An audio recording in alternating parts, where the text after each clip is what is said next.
araw sa ating lahat. Ngayon, nagsisimula na ang ating sports.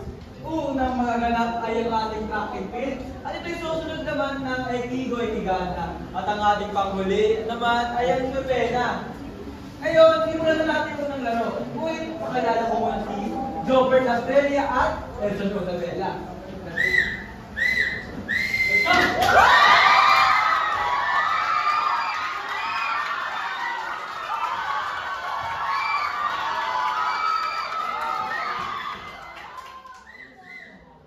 Napakahusay ng ating mga manlalaro.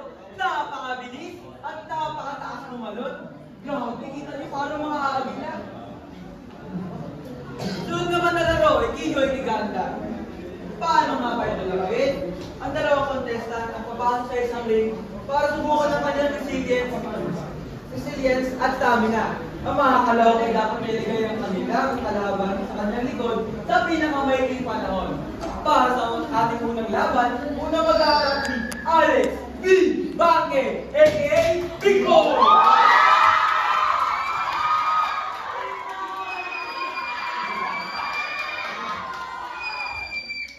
At ang kanyang katapat, Andre Josh Capus,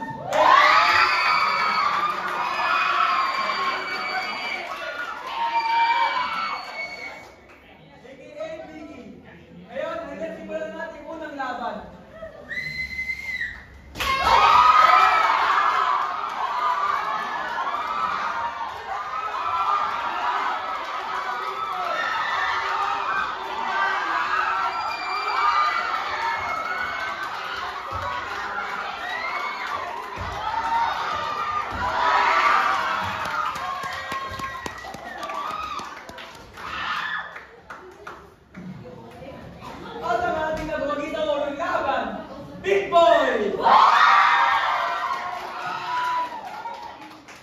Mukhang napakalakas naman ni Big Boy.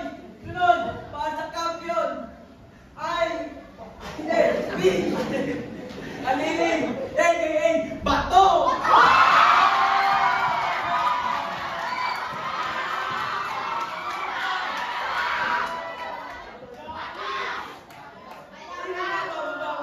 Mananatili ba ang titulo ng kampiyon kay Kaya Aliling Aliling o agawin ba ito ni Alex V. Bange? Ngayon, malalaman na natin!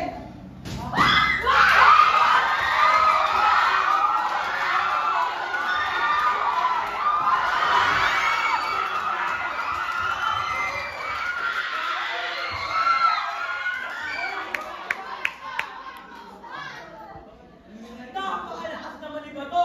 Wala pa rin nakatalo!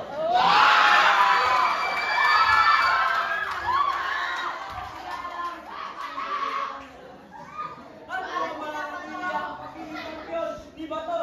Asan yung bet niya?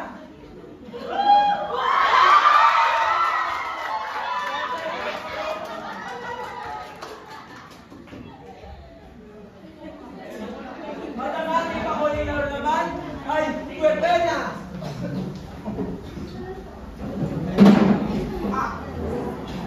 Ngunit bago tayo dumako sa Novena, ano nga ba ito? Ito ay bumubuo na tatlong players sa isang field, dalawang shooter at isang dodger. Ang goal ko para manalo dito ay kailangan mo tamaan ng dodger. Guess nyo ba? Tama!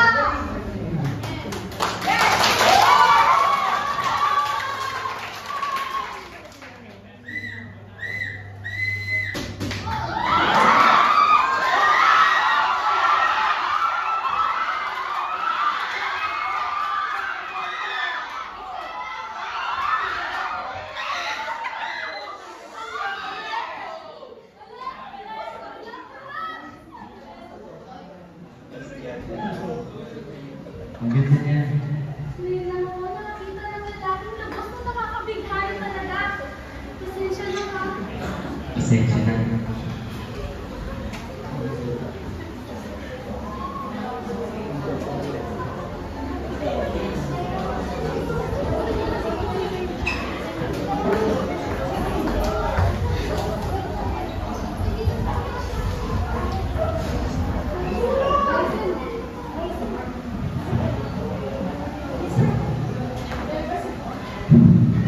Tila ba'y ako'y nahulog na? Ngunit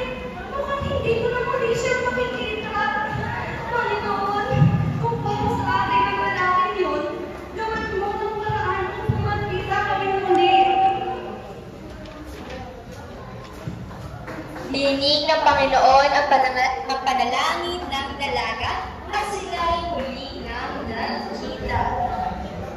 Next up,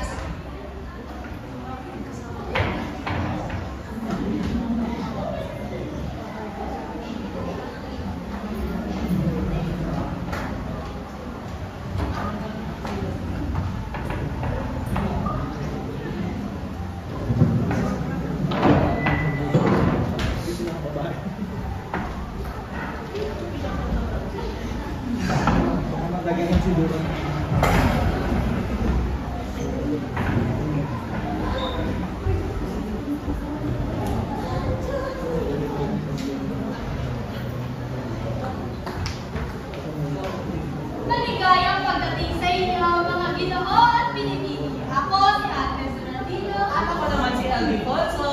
sa inyong harapan makikita ang isa sa mga nilikha ni Fred Termina tinatawag na meeting Enrico. Alfonso, maaari mo ba ito ipaliwanag? Ay, salamat naman kay dito. Dito naman to sa kahiwagan ng imahe. As sinabi ni Geraldino, of course, ito, ginawa to ni Fred Baby at ang kanya niya ay imiting imito. Nagpapakita dito sa magandang imahe na parang epekto ng deforestation at ang pagbabago ng bansang Uganda. Gamit ang magandang sining ni Fred Baby, nais niya na iparating na dapat namin sa akin na dapat gumalaw-galaw na tayo at dapat na tayong malay para sa muliang pamumulihan. Pero teka, bago muna ako lumipat sa iyo, wait lang, bibigyan mo kasi kung nakakalimot ka eh. Ayan. Siya rin ay gumagamit ng multicolor woodcut printing upang ipakita ang kultura at ang isyong panlipunan ng kanilang bansa.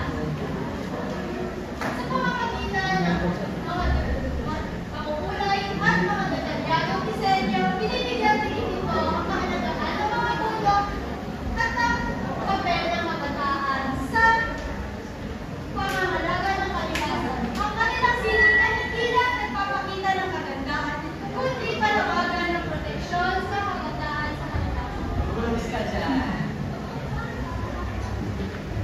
Next time, hinihingi ng Panginoon ang panalangin ng dalaga at sila'y muli nang nagkita.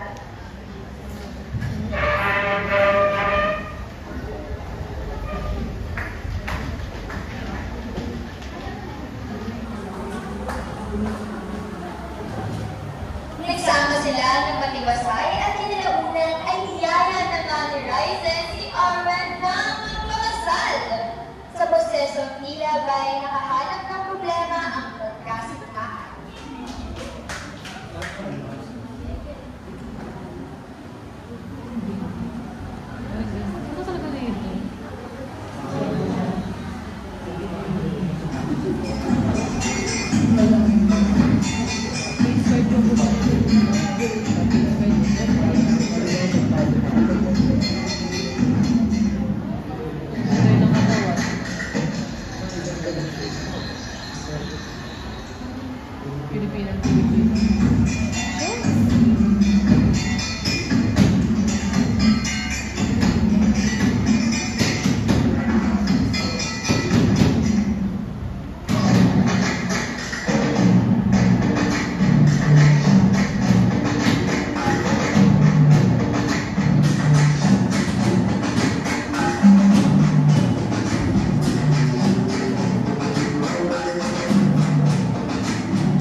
Ang kanso ay tradisyonal na damit para sa mga lalaki ay isang mahabang damit na pangitaas. Ito ay sumisimbolo ng kagandahan at tradisyon, habang ang kunesa naman ay para sa mga babae na may galing na tela at patapang na disenyo ay sumasalamin sa kagandahan at biyaya ng mga babae ng Uganda.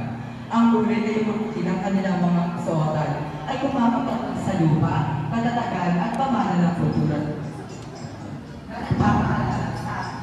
Ng kanilang malalim na koneksyon sa lupain at sa kanilang mga ninuno. Hindi ito ang gusto ko. Wala akong mapili kung isang estilo lang ang ilalabas ninyo. Ayoko sa kulturang ito. Hindi ito ang pinangarap ko.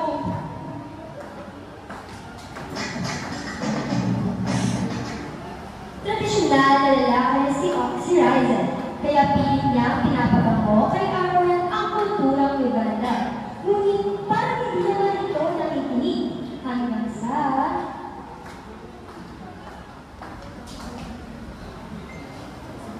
Bakit tayo mo? Kinahihiya mo ba ang iyong lahi? Ikaw, bakit mo gusto? Iba ang iyong lahi. Ang Amerika na lang ang sundin natin. Kinamumuhian ko ang aking kultura. Bagamat dito ako nakatira, nasa akin pa rin ang lahat ng trauma na dala noong panahon ni Idi Amin.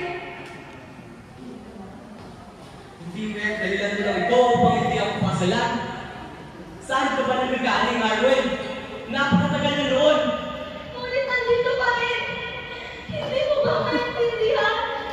Nangako ako sa aking sarili na hindi kailanman tatapilin ang aking kultura. Dahil sa masakit na yun, niyayo kong makikita ng kapwa ko Ugandans.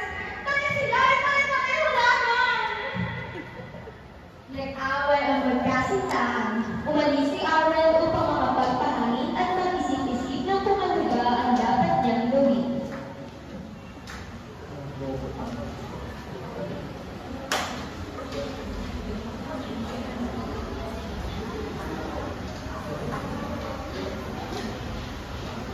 Naalala niya ang pilit ng kanyang lola na iba ang kanilang kultura. Ako, nais ko parang sa pagtanda mo, ay ang damit ng pangkasal ulit ang isuot mo sa espesyal na araw mo. May kulumaan man ito, ngunit sa ilang mga apo ko, ikaw ang gusto kong magmana nito.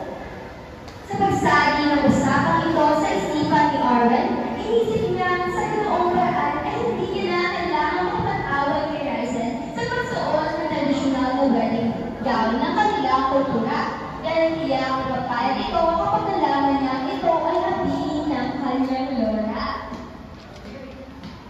Dahil niya hinanap ang wedding dress ng kanyang lola at humingi siya ng tawad kay Ryzen. At agad na pinakita ang nais niyang suotin. Walang alinlangang pumayag si Ryzen sa kanyang naging desisyon. Hindi pa man niya narinig ang buong story ni Arwen.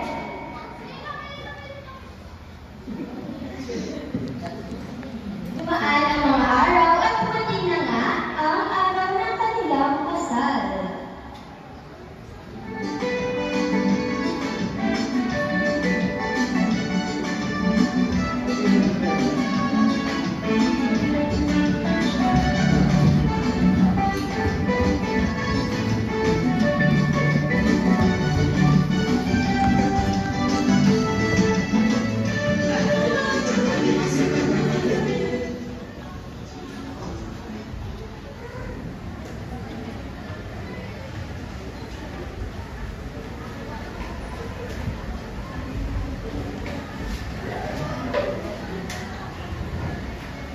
Tuko hapa kusherehekea familia. Pili ko agana pamoja pamoja. Hebu sasa nusu. Acha. Hebu wakila huko. Akishiriki ili wajika mabuhuri wa mwisho wa kuoa.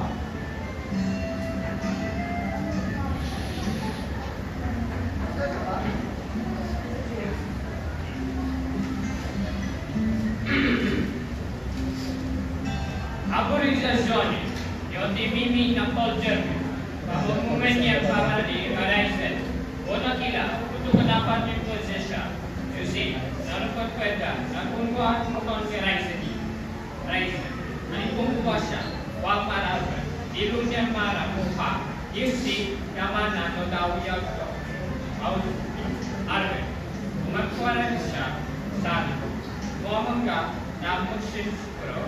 Wapa, namin na manyan ko siya. Kikawin, pamuha. Pamandaan yung na ako na mamuha ng pinagigan. May pamuha. Awan siya ay may siya ka. Upendo para matumiyo. Ashiya, Miyada, Patiyata, Wala, Iwaki, Malele, wala.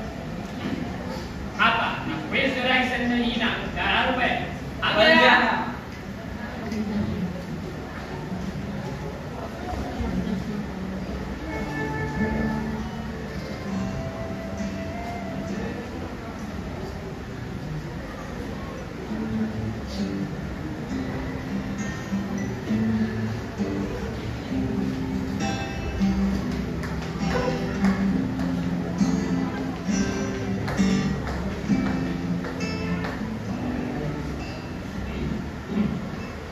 minamahal, narito tayo ngayon sa harapan ng Diyos upang saksiyan ng banal na pagsasama ni Ryzen at Arwen. Ang kasal ay isang sagradong tipan na dapat pasukin kung may pagmamahal, katapatan at pangako. Rising Cruz, tinakatanggap mo ba si Arwen Quintos bilang iyong asawa? Pagmamahal mo ba siya? Marangalan, kaalagaan sa hirap at ginhawa, masakit at kalutugan habang ayaw ng buhay? Yes, I do. Arwen Quintos, tinatanggap mo ba si Rising Cruz bilang iyong asawa? Pagmamahal mo ba siya? Marangalan, kaalagaan sa hirap at ginhawa, masakit at kalutugan habang ayaw ng buhay? Yes, I do.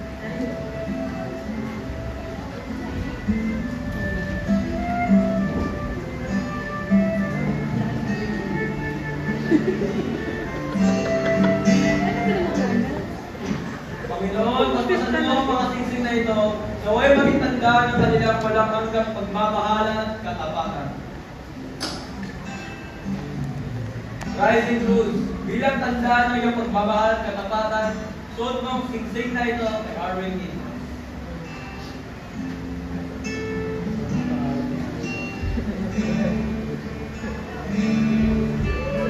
Arwen Quintos, bilang tanda ng iyong pagmamahal at katapatan, suot mo ang singsing na ito kay Rising Cruz.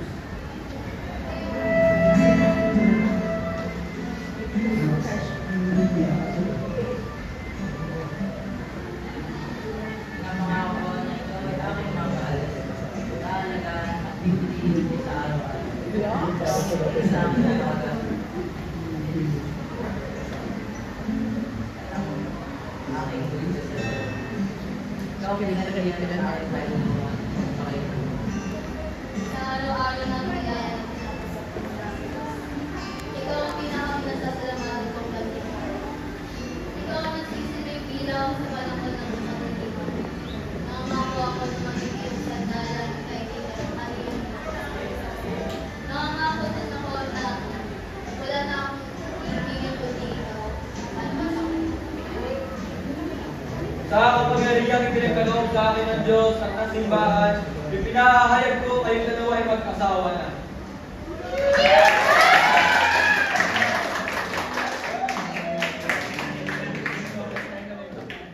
Naway magpalain kayo ng Panginoon na habang buhay pagmamahalan, kapayapaan, at kasaganahan.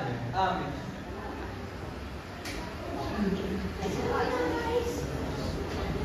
Maligaya ang pagkapasok mula sa aming pusto na kung saan ang bawat kagat nagmumuna sarap at saya. Dito, nag-aalok kami na masasarap at abot kayang pagkain mula sa Uganda na tiyak na magpapahaw. Layunin namin ihandog ang pinakamagandang karanasan sa bawat bisita. Kaya't halika na, tikman natin ang ating mga pagkain na sure na mapapasaya nyo. Unahin natin sa mandazi. Ang mandazi ay isang malambot na donut na gawa sa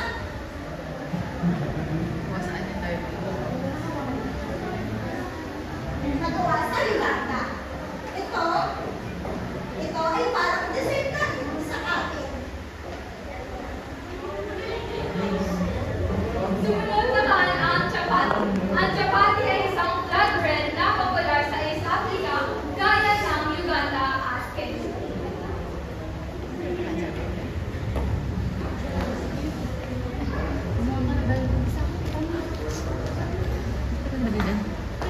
Sumunod naman ang rollets. Ang rollets ay ginawa sa fried egg omelette at gulay. Ito ay gawa sa chapati. Ang pangalan nito ay galing sa proseso ng paggawa nito. Kung saan inirolyo ang fried egg omelette sa chapati. Hindi magpapahuli ang mucho. Ang mucho mga iniihaw na karne na nagawa sa baka, baboy at kambing. Ito ay matatagpuan sa street food at restaurant.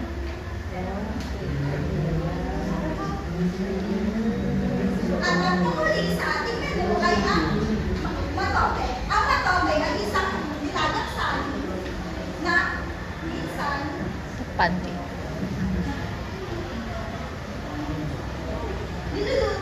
minakita.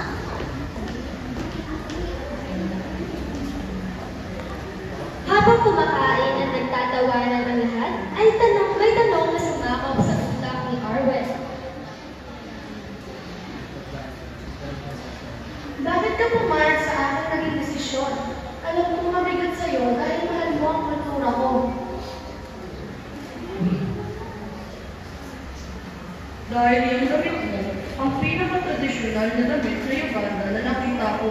Kaya bakit naman ako aangal pa? Simula noon ay napagtanto ni Arwen sa wakas na kahit ano pa ang okasyon, kahit saan man siya dating na panahon, hahanapin pa rin siya ng kulturang kanyang minulatan.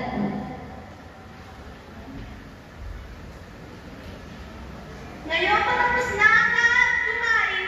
Handa na ba kayo sa isang espesyal na pagtatanghal? Ito na ang saya ng inyong pinakahihintay. Palugpakan naman natin sila!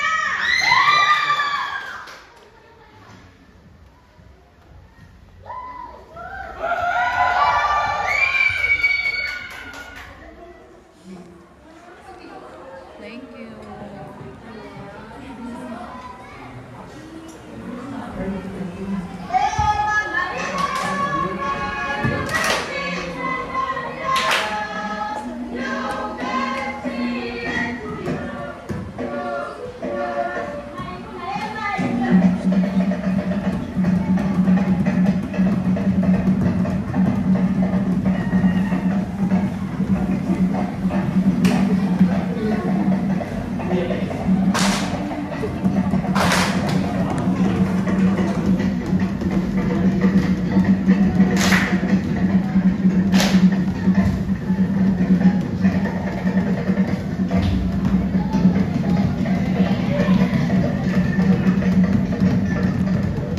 Ang aming sinayawat tinatawag na Openge.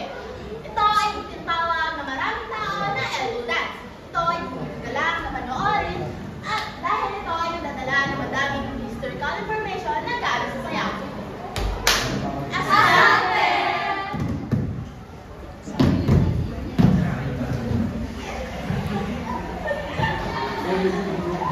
Maraming salamat sa inyong atensyon, kooperasyon, panahon at binigay ng pagkakataon.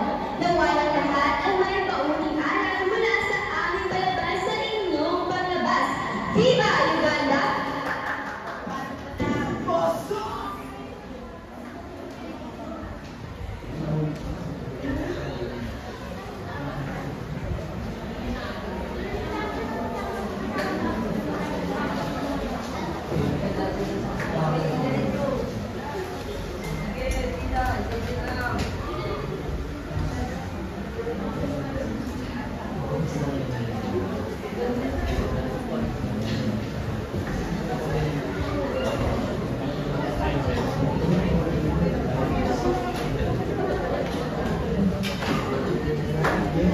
Muli-muli mula sa produksyon ng Break 10 Lakang Lula. Asante kwa kutazama.